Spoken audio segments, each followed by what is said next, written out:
ये 10 करते हैं।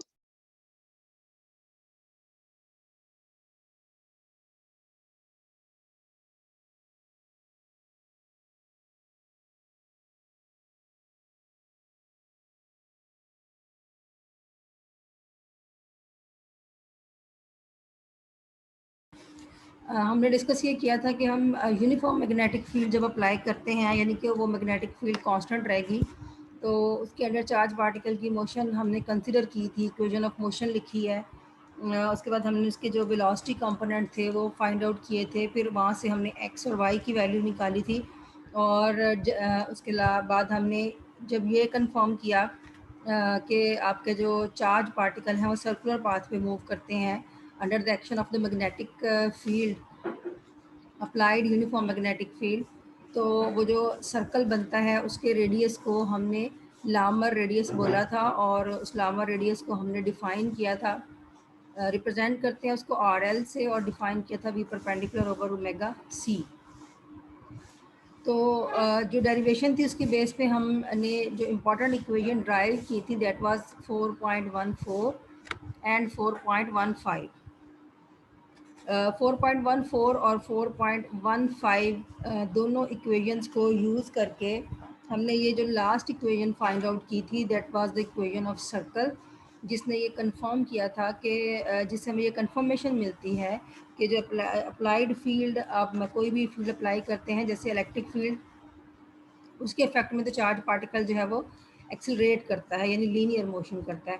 बट यहाँ पे हमें मैग्नेटिक फील्ड का इफेक्ट नज़र आया है कि मैग्नेटिक फील्ड की वजह से जो चार्ज पार्टिकल का पाथ बनता है वो सर्कुलर पाथ बनता है, because this is the equation of circle. ठीक है, और आपको पता है कि यहाँ पे जो हमें पॉइंट मिल रहा है x not and y not, ये पॉइंट हमें रिप्रेजेंट करता है कि उसका जो आपने जो सर्कल बना है उसका सेंटर जो है वो किस पॉइंट पे है। तो x not y not means के ओरिजिन, सर्कल के ओरिजिन को, ये सेंट्रल पॉइंट को ये डिफाइन कर रहा है, जिसका रेडियस जो है वो आर एल से रिप्रेजेंट हो रहा है। ठीक है, तो जो उसका सेंटर है उसको हमने कंसिडर ये किया कि सेंटर जो एग्जिस्ट कर रहा है इस सर्कल का वो एक्स नॉट और वाई नॉट है, और इसको हमने नाम दिया था गाइडिंग सेंटर का। जिस सेंटर के अबाउट या जिस सेंट्रल पॉइंट के अबाउट जो चार्ज पार्टिकल सर्कुलर पाथ पे मूव करता है उसको हमने क्या कहा, गाइडिंग सेंटर। ठीक है, तो अब जब भी हम डिफरेंट किस्म की मोशन जो है वो चार्ज पार्टिकल की देखेंगे तो उसमें हम उसका गाइडिंग सेंटर जो होगा वो जहन में रखेंगे कि ये वो पॉइंट है जिसके अबाउट चार्ज पार्टिकल जो है वो ऑर्बिट करेगा या सर्कुलर मोशन करेगा। ठीक है, तो अगर हम उसका पाथ देखना चाहें या हम उसके लिए ट्रैजेक्टरी का वर्ड भी बोलना चाहेंगे, प्लाज्मा में हम टिपिकली जो सर्कुलर पाथ होगा किसी भी पार्टिकल का या लीनियर पाथ होगा उसको हम उस पाथ की ट्रैजेक्टरी बोलते हैं।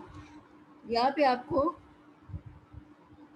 ये नज़र आ रहा है चार्ज पार्टिकल, यहाँ पे ये पॉजिटिव जो है आपका ये आयन को रिप्रेजेंट कर रहा है, और ये नेगेटिव जो है ये आपका प्लाज्मा के इलेक्ट्रिक फील्ड को रिप्रेजेंट कर रहा है। ठीक है, तो अब हम ये देख रहे हैं कि ये दोनों चार्ज पार्टिकल, ये जो सेंटर में आपको डॉट नज़र आ रहा है that is the centre of this circle, जो आयन बना रहा है इस डायरेक्शन में, और ये जो है स्मॉलर आपको नज़र आ रहा है सर्कल, ये इलेक्ट्रॉन का जो पाथ है वो है जायरेट कर रहा है, और ये इसका जो सेंट्रल पॉइंट है जिसको हम एक्स नॉट वाई नॉट कह रहे हैं, ये भी इसके लिए एक्स नॉट वाई नॉट है। ये दोनों आपको डॉटेड नज़र आ रहे हैं सेंटर में सर्कल के, इनको हम क्या नाम दे रहे हैं, ये गाइडिंग सेंटर है।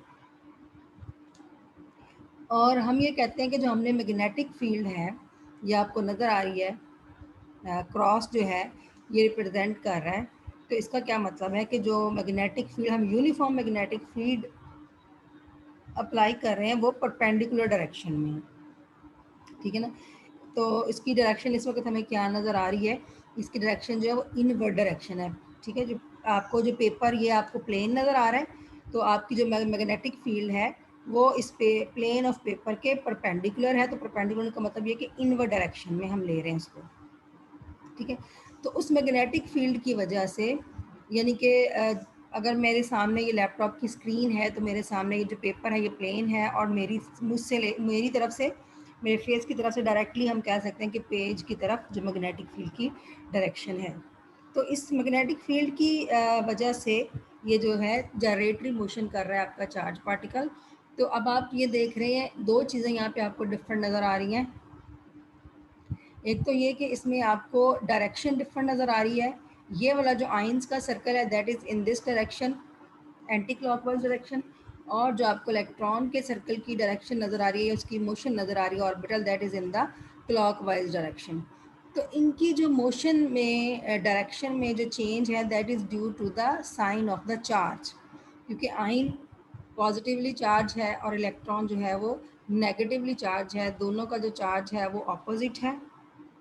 इस वजह से जो इनकी जो मोशन की डायरेक्शन है वो एक दूसरे के ऑपोजिट है। अब एक पहली चीज़ तो ये आपके डायरेक्शन से नज़र आ गई। दूसरा अगर आप देखें तो ये आपका लार्जर सर्कल बन रहा है और ये आपका स्मॉलर सर्कल बन रहा है। तो ये लार्जर सर्कल का मतलब ये है कि जो आइंस के लिए सर्कल बन रहा है इसका रेडियस जो है वो ग्रेटर है, और जो इलेक्ट्रॉन के लिए सर्कल बन रहा है इसका जो रेडियस है वो स्मॉलर है। तो इसलिए हम कहते हैं कि जो सर्कल का रेडियस होता है आइंस के केस में, जो आपका रेडियस है वो ग्रेटर इसलिए ज़्यादा है कि आइंस जो होते हैं वो मोर मैसिव होते हैं, उनका मैस जो होता है वो ग्रेटर होता है as compare to the mass of the electrons. तो ग्रेटर मैस होने की वजह से जो सर्कल बनेगा आइंस का वो लार्जर सर्कल होगा। तो इसलिए हम कहेंगे कि the radius of the circle is proportional to the mass. ठीक है, और डायरेक्टली होगा, जिसका मैथ ज़्यादा होगा उसका जो रेडियस है वो भी ज़्यादा होगा। तो ये हम चीज़ यहाँ से भी क्लियर कर सकते हैं जो हमने प्रीवियसली फार्मूला ड्राइव किया था। अगर आप यहाँ पे देखें तो ये आर एल जो है दैट इसका जो फार्मूला हमने लिया था v perpendicular over omega c को हमने क्या बोला, ये है साइक्लोट्रॉन फ्रीक्वेंसी। तो जब हमने साइक्लोट्रॉन फ्रीक्वेंसी की वैल्यू सब्स्टिट्यूट की क्यू बी बाई एम, तो ये एम ऊपर चला गया। तो यहाँ से आपको डायरेक्ट नज़र आ रहा है कि आर एल यानी कि लामर रेडियस या radius of the circle is directly proportional to the mass of the particle. ठीक है, और यहाँ पे चार्ज जो है, चार्ज के ये इन्वर्सली प्रोपोर्शनल है। ठीक है, चार्ज के ये इन्वर्सली प्रोपोर्शनल है और मैस के ये डायरेक्टली प्रोपोर्शनल है। तो जितना वो मैस ज़्यादा होगा उतना ही जो सर्कल बनेगा वो ज़्यादा रेडियाई का बनेगा, इट मीन्स के बड़ा सर्कल बनेगा। तो इसीलिए हमें आयन के केस में जो सर्कल नज़र आ रहा है that is larger as compare to that of the electron. So अब एक तो बात ये कि हमने ये जब स्टार्ट किया है सिंगल चार्ज पार्टिकल मोशन, तो जो मैग्नेटिक फील्ड है हमने एक्सटर्नली अप्लाई की है। ठीक है, हमने यूनिफॉर्म मैग्नेटिक फील्ड कंसिडर की थी जो कि कांस्टेंट है, जिसकी वैल्यू जो है वो चेंज नहीं होगी, और ये अप्लाइड फील्ड जो है एक्सटर्नल है, यानी कि हम इसे खुद अप्लाई कर रहे हैं। तो एक तो ये एक्सटर्नली अप्लाइड मैग्नेटिक फील्ड है जो यूनिफॉर्म है। दूसरी मैग्नेटिक फील्ड कहाँ से आएगी, हमें पता है जो चार्ज पार्टिकल की मोशन है उसकी वजह से करंट प्रोड्यूस होता है और मैग्नेटिक फील्ड प्रोड्यूस होता है, यानी करंट जनरेट होता है। जो भी चार्ज पार्टिकल फ्लो में है तो वो करंट प्रोड्यूस करता है और उस करंट का रिजल्ट क्या होता है, मैग्नेटिक फील्ड। तो हम कहते हैं कि जो सेकंड मैग्नेटिक फील्ड प्रोड्यूस होती है that is due to the motion of the charge particle. ठीक है, इसको हम ये बोलते हैं कि ये जो मैग्नेटिक फील्ड चार्ज पार्टिकल की मोशन की वजह से प्रोड्यूस होगी, ये हमेशा ये इस तरह से होगी कि जो आपने एक्सटर्नली अप्लाइड की होगी मैग्नेटिक फील्ड, इसकी डायरेक्शन उसके जो करंट जो चार्ज मोशन की वजह से जो मैग्नेटिक फील्ड होगी, इन दोनों की डायरेक्शन अपोजिट होगी। ठीक है, और अगेन रिपीट करती हूँ कि चार्ज पार्टिकल की मोशन की वजह से जो मैग्नेटिक फील्ड इंटरनली प्रोड्यूस होगी, ये मैग्नेटिक फील्ड अपोज करेगी to the direction of the applied magnetic field. ठीक है, यानी अगर हम अप्लाइड मैग्नेटिक फील्ड को कंसिडर कर रहे हैं इनवर्ड डायरेक्शन में, पेज के इनवर्ड डायरेक्शन में, तो जो चार्ज पार्टिकल की वजह से मैग्नेटिक फील्ड होगी वो आउटवर्ड डायरेक्शन में होगी। ठीक है, वो उसको अपोज करेगी। तो अपोज करने का मतलब ये है कि वो उसको डिक्रीज करने की कोशिश करेगी।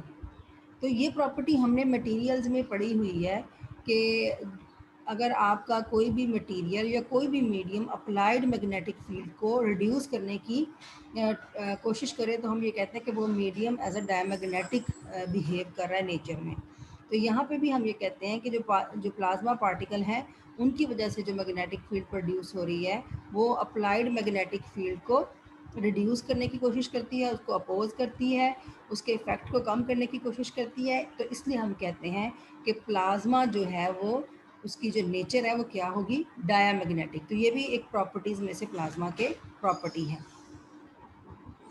ठीक है, तो हमने दूसरी चीज़ ये पॉइंट डिस्कस करेंगे, यानी कि जो हमने कंक्लूड किया है अपनी कैलकुलेशन से कि हमने दो वेलोसिटीज़ को देखा है कि यानी कि इसमें एक आपकी वी एक्स और एक आपकी वी वाई, ये परपेंडिकुलर प्लेन है जिस डायरेक्शन में आपने मैग्नेटिक फील्ड अप्लाई की। आपने मैग्नेटिक फील्ड अप्लाई की जी डायरेक्शन में, और जो सर्कुलर मोशन हो रही है चार्ज पार्टिकल की जो कि मैग्नेटिक फील्ड के परपेंडिकुलर डायरेक्शन में होगी, तो इसलिए वहाँ पे जो वेलोसिटीज़ कंट्रीब्यूट कर रही हैं वो वी एक्स और वी वाई हैं। ठीक है, टू प्लेन में। लेकिन हमने एक थर्ड कंपोनेंट भी वेलोसिटी का लिखा था बिल्कुल स्टार्ट में, that was we ji component. और हमने ये कहा था कि ये वी जी कंपोनेंट किस डायरेक्शन में है, ये उसी डायरेक्शन में है जिस डायरेक्शन में आपने मैग्नेटिक फील्ड अप्लाई की। ठीक है, तो चार्ज पार्टिकल जो परपेंडिकुलर डायरेक्शन में जो मैग्नेटिक फील्ड अप्लाई की हुई है उसकी वजह से परपेंडिकुलर डायरेक्शन में सर्कुलर पाथ पे मूव करते हैं, उनकी एक आर्बिट्रेरी वेलोसिटी या उनकी एक वेलोसिटी कंपोनेंट जो है वो जी डायरेक्शन में भी होता है। ये हमने स्टार्ट में ही प्रूव किया। सबसे पहले हमने वी जी निकाला था और आपने वहाँ देखा था कि उसकी वैल्यू कांस्टेंट आई जाए। ठीक है, प्रीवियस लेक्चर को खोलें तो हमने सबसे पहले वी जी ड्राइव किया था। तो हमने कहा था कि क्योंकि ये वी जी कंपोनेंट वेलोसिटी का वो कंपोनेंट है जो उस डायरेक्शन में है जिस डायरेक्शन में आपने मैग्नेटिक फील्ड अप्लाई की थी, तो उसकी जो वैल्यू आई थी, आपने जब उसको इंटीग्रेट करके वी जी निकाला और फिर बाउंड्री कंडीशन से आपने ये ड्राइव किया था कि आपके पास वो जो वेलोसिटी का कंपोनेंट है वी जी नॉट वो उस डायरेक्शन में कांस्टेंट रहता है। ठीक है, तो अगर हम कंबाइन मोशन कंसिडर करें, अब यहाँ पे उसका इफ़ेक्ट क्या होगा। अगर वी जी आप कंसिडर कर रहे हैं और आपके पास वी जी की कोई ना कोई फाइनाइट वैल्यू है, तो हम ये कहेंगे कि आपका जो चार्ज पार्टिकल है इसकी जो ट्रेजेक्ट्री बनेगी, जो पाथ बनेगा वो हीलिक्स बनेगा। और किस डायरेक्शन में बनेगा, in the direction of the magnetic field. अभी यहाँ पे हीलिक्स शो नहीं करवाया, मैं आपको रेफरेंस के तौर पे आगे से एक डायग्राम दिखा देती हूँ। इस तरह से हीलिक्स बनेगा। क्यों बनेगा, क्योंकि जो परपेंडिकुलर डायरेक्शन है मैग्नेटिक फील्ड की वो चार्ज पार्टिकल को सर्कल पे मूव करवा रही है। ठीक है, अगर आप इसको देख लें कि यहाँ पे आप ये x और ये आपका y है, इसमें आपका सर्कल इस तरह से बन रहा है। ठीक है, तो अगर साथ में z कंपोनेंट भी होगा तो z कंपोनेंट उसको आगे की तरफ मूव करवाएगा, तो जो सर्कल है वो बिल्कुल ऐसे एक्सटेंड हो जाएगा जैसे आपका स्प्रिंग होता है। तो इसलिए हम कहते हैं कि अगर परपेंडिकुलर मोशन आपका जो है वो चार्ज पार्टिकल कर रहा है एक्स वाई प्लेन में और वी जी कंपोनेंट जो है उसकी कोई वैल्यू एग्जिस्ट कर रही है, तो जो चार्ज पार्टिकल है वो एक हीलिक्स बनाएगा। ठीक है, स्प्रिंग लाइक उसकी जो ट्रेजेक्ट्री बनेगी, यानी सर्कल नहीं बनेगा बल्कि सर्कल के साथ साथ वो स्प्रिंग बनेगा। लेकिन अभी जो हम बात कर रहे थे कि वो सर्कुलर पाथ है, तो उस केस में हम वी जी को ज़ीरो कंसिडर कर रहे हैं।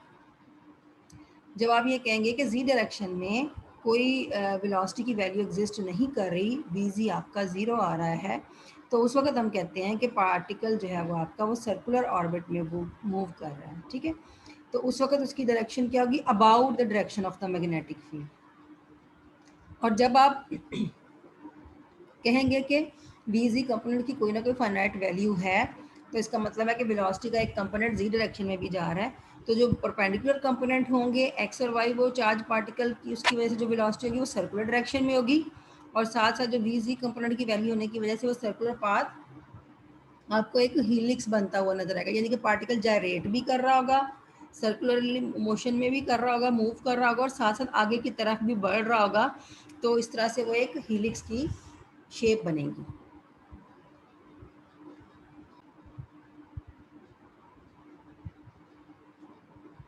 No question, okay.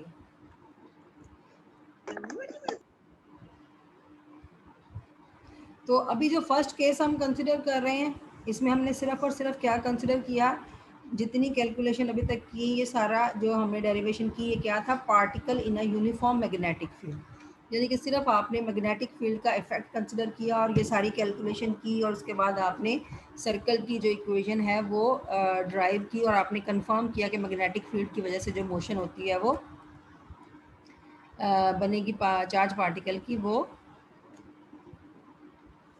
Circular path पे कंफर्मेशन मिलती है। अगर आप ये जो फर्स्ट इक्वेशन है, मुझे बार बार आपको क्लियर करने के लिए खोल रही हूँ, यहाँ पे आप ज़रा इक्वेशन को फोकस कीजिएगा ताकि मैं आगे आपको दिखा सकूँ। जब आपने कंसिडर किया था कि आपका जो चार्ज पार्टिकल है, जी, उसमें भी यही आ रहा ना, मैं इसीलिए ये स्टेप रिपीट कर रही हूँ।